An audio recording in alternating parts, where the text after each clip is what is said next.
ప్రధాని మోదీ ప్రపంచంలోనే శక్తిమంతుల్లో ఒకరు. దేశంలో జరిగే ఎలాంటి పరిణామాలు సంఘటనలైనా తనకు తానే ఓన్ చేసుకోవడంలో సక్సెస్ అవుతూనే ఉన్నారు. బీజేపీ ఏం సాధించినా ఇది ప్రధానిగా తన క్రెడిట్ అంటూ ఇమేజ్ ను పెంచుకుంటూ పాలన సాగిస్తున్నారు. సొంత పార్టీలోనే కొంతమంది ఎంపీలకు పార్టీ సీనియర్లకు మధ్య గ్యాప్ ఉన్నప్పటికీ మోదీ ఫాలోయింగ్ తో వాళ్లంతా వెనక్కు తగ్గి మోదీకి జై కొడుతున్నారు. కానీ అనూహ్యంగా ఓ కొత్త వార్త ఇప్పుడు బీజేపీలో చర్చనీయాంశంగా మారింది. కేంద్ర కేబినెట్ లో కీలక మార్పులు చోటు చేసుకుంటున్నాయని జాతీయ స్థాయిలో హాట్ టాపిక్ అయింది. ఓ చాయ్ వాలాను కూడా ప్రధానిని చేసిన బీజేపీ మాతృ సంస్థ ఆర్ఎస్ఎస్ ఇప్పుడు రాజకీయ చదరంగంలో పావులన్నీ కదిపి ఓ సాధువును దేశ అత్యున్నత పీఠంపై కూర్చోబెట్టేందుకు ప్రయత్నాలు చేస్తున్నట్లు పొలిటికల్ సర్కిల్స్ లో టాక్ నడుస్తోంది. అసలు మోదీకి ఆర్ఎస్ఎస్ కు గ్యాప్ ఎందుకొచ్చింది? మోదీని కుర్చీ దింపేందుకు ఆర్ఎస్ఎస్ చూపుతున్న కారణమేంటి? 60 ఏళ్ల వయసులో ఓ సీఎం కొత్తగా రాజకీయ పాఠాలు నడవడిక ఎందుకు నేర్చుకుంటున్నారు?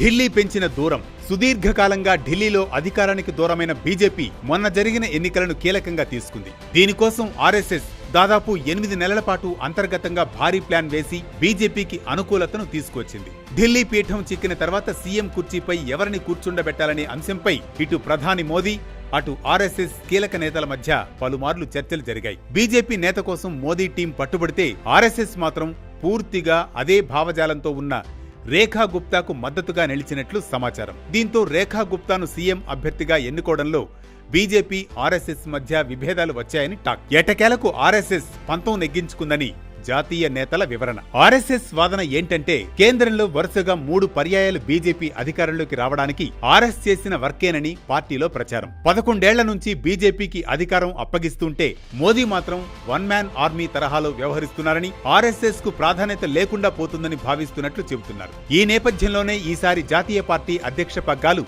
ఆర్ఎస్ఎస్ తీసుకోవాలని భావిస్తున్నట్లు తెలుస్తోంది. మహారాష్ట్రకు చెందిన సంజయ్ వినాయకరావు జోషి, మధ్యప్రదేశ్ మాజీ సీఎం శివరాజ్ సింగ్ చౌహాన్ పేర్లను ఆర్ఎస్ఎస్ తరపున తెరపైకి తీసుకువస్తున్నట్లు సమాచారం. కానీ బీజేపీ మాత్రం ఈసారి మహిళలకు పార్టీ పగ్గాలంటూ కొత్త నినాదాన్ని అందుకున్నట్లు పార్టీ వర్గాల టాక్. జాతీయ పార్టీ చీఫ్ గా నిర్మలా సీతారామన్, ఏపీకి చెందిన పురంధరేశ్వరి, తమిళనాడుకు చెందిన వనితా శ్రీనివాసన్ పేర్లు బయటకొచ్చాయి. పార్టీ మీద తమ పట్టు పూర్తిగా కోల్పోతుందని భావిస్తున్న ఆర్ఎస్ఎస్ మాత్రం అధ్యక్ష స్థానంపై పట్టు వీడడం లేదు. అదే సమయంలో దీనిపై ఆర్ఎస్ఎస్ తో విభేదించకుండా మోదీ టీం మహిళా నేతకు పగ్గాలు అంటూ ఆర్ఎస్ఎస్ కు చెక్ పెట్టే ప్రయత్నాలు చేస్తున్నట్లు తెలుస్తోంది. ఇటీవల బీజేపీ మోదీ నేతృత్వంలో చేస్తున్న కొన్ని కీలక అంశాలను ఆర్ఎస్ఎస్ తమ నిబంధనలకు విరుద్ధమని భావిస్తున్నట్లుగా జాతీయ నేతలు చెబుతున్నారు. కొన్ని రాష్ట్రాల్లో అధికారం కోసం ఇతర పార్టీలను చీల్చడం వంటి వాటిని వ్యతిరేకిస్తున్న ఆర్ఎస్ఎస్ తమ సిద్ధాంతాలు పక్కదోవ పడుతున్నాయని, దీనికి ప్రధాన కారణం మోదీ టీం అంటూ చర్చిస్తున్నట్లు వెల్లడిస్తున్నారు. సంస్థాగతంగా బీజేపీ సిద్ధాంతాలు పక్కదోవ పట్టేలా మోదీ చేస్తున్నారని, బేసిక్ సిద్ధాంతాలను కొంతమేరకు అవాయిడ్ చేసే విధంగా వ్యవహరిస్తున్నారని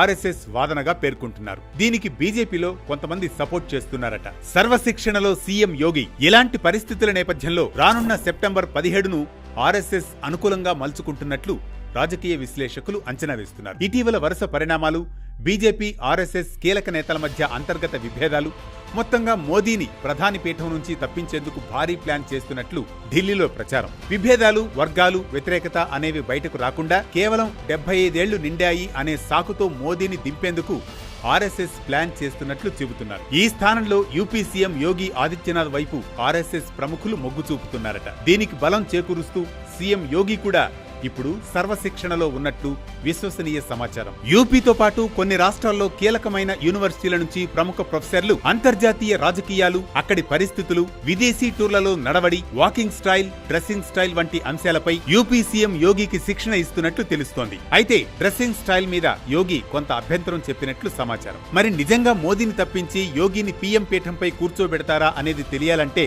మరికొంత సమయం ఆగాల్సిందే.